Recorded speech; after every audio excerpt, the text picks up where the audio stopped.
Hi friends, welcome to not వైద్యం. ఈరోజు మనం చాలా మంది కూడా నన్ను అడుగుతూ ఉంటారండి, ఆయుర్వేదంలో మందుల కన్నా అలోపతిక్లో వయాగ్రాలు లేదా సిడాల్ఫిన్ టిడాల్ఫిన్ చాలా ఎక్కువగా ప్రభావితం చూపిస్తూ ఉంటాయి. ఆయుర్వేదం అంత త్వరగా చూపించదు. అయితే ఇలాంటి వాటిని వాడడం వల్ల ఏమైనా సైడ్ ఎఫెక్ట్స్ వస్తాయా అని చాలా మంది కూడా అడుగుతూ ఉంటారండి. వాస్తవానికి లైంగిక సామర్థ్యాన్ని పెంపొందించుకోవడం కొరకు లేదా ఎక్కువ సార్లు చేయాలనే తాపత్రయంతో లేదా అంగస్తంభన సమస్యలతో చాలా మంది కూడా ఈ వయాగ్రాలు వాడుతూ ఉంటారండి. వయాగ్రాలు వచ్చేసి ఇందులో రెండు రకాలు ఉంటాయి. ఒకటి టెడాల్ఫిన్ ఉంటుంది అండ్ సెడాల్ఫిన్ ఉంటుంది. 10 mg, 20 mg, 5 mg ఇవన్నీ టెడాల్ఫిన్ కిందకి వస్తాయి. 50 mg, 100 mg ఇవి ఏవో వచ్చేసి సిడాల్ఫిన్ కిందకి వస్తాయి. సో టెడాల్ఫిన్ కొంతవరకు సేఫ్ అయినప్పటికీ పూర్తి స్థాయిలో మనం దాన్ని సేఫ్ అంటే రెగ్యులర్గా వాడాలో సేఫ్ అని మనం చెప్పలేము. ఇది ఏమవుతుంది అంటే, ఫర్ ఎగ్జాంపుల్ మీకు సమస్య వచ్చినప్పుడు 5 mg తోటి స్టార్ట్ చేశారనుకోండి, కొద్ది రోజులు 5 mg పనిచేస్తుంది. దీని ద్వారా మళ్ళీ ఏమవుతుందంటే అది పనిచేయకపోతే మనం 10కి వెళ్ళాల్సి వస్తుంది. 10 తర్వాత 20, 50, 100 తర్వాత సైలెంట్గా ఇట్లా ఉండాల్సి ఉంటుంది. అయితే ఏమవుతుంది ఇక్కడ ప్రాబ్లం అంటే, ఇది హార్మోన్స్ రిలీజ్ చేసే కొన్ని యొక్క గ్రంథుల్ని బలవంతంగా ప్రేరేపించి అక్కడ నుంచి హార్మోన్స్ ని బలవంతంగా అంటే ఇప్పుడు ఫర్ ఎగ్జాంపుల్ ఆవు పొదుగు ఉంది అనుకోండి, పాలిస్తుంది అని బాగా పిండితే ఏమవుతుంది, పొదుగు దెబ్బతిందంటే మనకు ఉన్నటువంటి గ్రంథుల్ని న్యాచురల్ గా కాకుండా మనం బలవంతంగా వాటిని ప్రేరేపించడం వల్ల కొద్ది రోజులు ఆ గ్రంథులకు కూడా ఇబ్బంది కలిగే అవకాశం ఉంటుంది. అలా కలిగినప్పుడు హార్మోన్స్ రిలీజ్ చేయనప్పుడు అంగస్తంభన సమస్యలు, ఫీలింగ్స్ తగ్గడం ఇలాంటివి జరిగే అవకాశాలు అధికంగా ఉంటాయి. కాబట్టి ఎప్పుడైనా అనేది వేరు విషయం అయినప్పటికీ రెగ్యులర్ గా సమస్య అధికంగా ఉన్నప్పుడు టెడాల్ఫిన్, సిడాల్ఫిన్ లాంటివి వాడకుండా ఉండడమే బెటర్ అనేది నా ఉద్దేశం. ఎందుకంటే సైడ్ ఎఫెక్ట్స్ వచ్చే అవకాశం తప్పకుండా ఉంటుంది.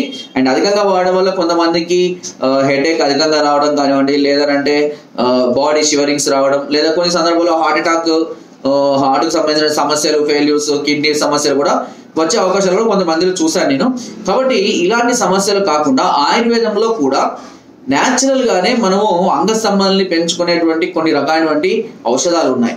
అందులో ముఖ్యంగా మనం ఉపయోగించేది అశ్వగంధ కానివ్వండి, లేదా అక్కలకర చూర్ణం కానివ్వండి, లేదా శిలాజిత్ కానివ్వండి, లేదా సిద్ధమగ్ర ధ్వజం కానివ్వండి, పూర్ణచంద్ర రస కానివ్వండి, బసంత కుసుమారకారం కానివ్వండి, ఇలా చాలా రకాలైనటువంటి ఆయుర్వేదిక్ మాత్రలు ఇప్పుడు అందుబాటులో ఉన్నాయి. ఇవి బస్వాలతోటి అదేవిధంగా చూర్ణాల యొక్క కాంబినేషన్ తోటి తయారు. అయితే అంత ఎఫెక్ట్ ఉంటుంది. ఇప్పుడు మామూలుగా మనం ఎట్లా అంటే వయాగ్రా వాడగానే 5 నిమిషాలకు 10 నిమిషాలకు అవుతుంది. బట్ ఇది ఒక half an hour to 1 hour time తీసుకుంటుంది. బట్ ఒకసారికి సరిపడేటువంటి స్టామినా అనేది ఇవ్వడం అనేది జరుగుతుంది. కాబట్టి వితౌట్ ఎనీ సైడ్ ఎఫెక్ట్స్ తోటి అంగస్తంభాలను పెంచుకోవడానికి కోసం ఈ శిలాజిత్తు, స్వర్ణ సిద్ధమగ్ర ధ్వజం అనేది మనం వాడుకోవచ్చు. వీటికి సంబంధించినటువంటి కొన్ని రకాలైన ఔషధాలు, చూర్ణాలు, మాత్రలు అన్ని కూడా ఇప్పుడు ఆయుర్వేదంలో చాలా అద్భుతంగా అందుబాటులోకి రావడం జరిగింది. చాలా మందికి తెలియక ఇబ్బంది పడుతున్నారు. తెలిసిన వాళ్ళు డైరెక్ట్ గా మెడికల్ షాప్కి వెళ్ళి కూడా తెచ్చుకుంటుంటారు. అయితే సమస్యను బట్టి, వాళ్ళ యొక్క వయసును బట్టి ఆ యొక్క డోస్ అనేది తెలుసుకొని వాడుకోగలాలి. ఒకవేళ మీరు సమస్య మించి డోస్ వాడినా కూడా సైడ్ ఎఫెక్ట్స్ వచ్చే అవకాశం ఉంటుంది. కాబట్టి ఇలాంటి ఆయుర్వేదిక్ మందులు వాడుకునే సందర్భాలలో, ఎందుకంటే బస్వాలు చాలా పవర్ఫుల్ ఉంటాయి కాబట్టి అలాంటి ఇప్పుడు ఏమేస్తారు, ఒకటి వేసిన తర్వాత రిజల్ట్ రాలేదు 2 ఎత్తా ఉంటారు. అట్లా అని కూడా చేసుకోకూడదు. ఎందుకంటే ఒక పద్ధతి ప్రకారం లేదా డాక్టర్ల పర్యవేక్షణలోనే ఇవి వాడుకోవడం వల్ల ఎలాంటి సైడ్ ఎఫెక్ట్స్ లేకుండా ఈ సమస్య నుంచి మనం చాలా త్వరగా బయటపడడం అనేది జరుగుతూ ఉంటుంది. కాబట్టి ఇలాంటి విషయాలలో ఆయుర్వేదం ద్వారా వెళ్ళండి. లైంగిక సమస్యలకు ఆయుర్వేదం చాలా అభివృద్ధి చెందింది. ఇప్పుడు ఎన్నో రకాలైనటువంటి మెడిసిన్స్ ఇప్పుడు అందుబాటులో, ఎన్నో రకాల కంపెనీలు ఇప్పుడు వీటిని చాలా అడ్వాన్స్డ్ గా ప్రొడ్యూస్ చేయడం అనేది కూడా జరుగుతుంది. ఒకవేళ మీరు ఇలాంటి సమస్యలతో కనుక బాధపడుతున్నట్లయితే మీ దగ్గరలో ఉన్న డాక్టర్లను కూడా సంప్రదించండి, ఆయుర్వేద డాక్టర్లను. ఒకవేళ కొంతమందికి ఏదంటే ఫియర్ ఉంటుంది, అంటే డాక్టర్లను సంప్రదించి మాట్లాడాలన్నా భయం ఉంటుంది, ఫ్రెండ్స్కి చెప్పుకోవాలన్నా, పేరెంట్స్కి చెప్పుకోవాలన్నా, లేదా ఎవరితో షేర్ చేసుకోవడం కొంచెం ఇబ్బందిగా ఉంటుంది. సో చాలా మంది కూడా ఇలాంటి వాళ్ళు నాకు ధైర్యంగా కాల్ చేస్తూ ఉంటారు, ఫోన్ చేసి మాట్లాడుతూ ఉంటారు కూడా. ఎందుకంటే వీరికి కొంత ధైర్యం అనేది ఖచ్చితంగా మనం ఇవ్వాలి. కేవలం మెడిసిన్ ఇవ్వడం వల్ల పూర్తిగా మనం ప్రాబ్లం అనేది క్యూర్ చేయలేము. కాబట్టి కొంత మెడిసిన్ తో పాటు ధైర్యాన్ని అంటే కౌన్సిలింగ్ ఇవ్వాలి.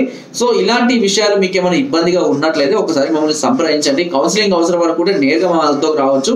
సో దీని వరకు మీరు కింద స్క్రోల్ నెంబర్స్ కి ఫోన్ ద్వారా లేదా వాట్సాప్ ద్వారా లేదా కింద డిస్క్రిప్షన్ మా యొక్క అడ్రస్ కూడా నేరుగా వచ్చి మమ్మల్ని సంప్రదించి మీ అన్ని రకాల సమస్యలకు సలహాలని, సూచనని, మెడిసిన్ కూడా పొందవచ్చండి. ఒకవేళ మీరు రాలేని పరిస్థితుల్లో ఉన్నట్లయితే సమస్య తెలియజేసి మెడిసిన్ ని కూడా మీరు ఇంటి వద్దకే కొరియర్ ద్వారా కూడా తెప్పించుకునే అవకాశం నాడు చాలా అందిస్తుంది. ఓకే, సో ఫ్రెండ్స్, నా వీడియో కనుక మీకు నచ్చినట్లయితే లైక్ చేయండి, షేర్ చేయండి అండ్ సబ్స్క్రైబ్ చేయడం మాత్రం అస్సలు మర్చిపోవద్దు. అండ్ కింద డిస్క్రిప్షన్ మన గ్రూప్ లింక్ ఉంటుంది, లింక్ ద్వారా జాయిన్ అవ్వండి. మరెన్నో అద్భుతమైన చిట్కాలని అందులో ఎప్పటికప్పుడు పొందుపరుస్తూనే ఉంటాను.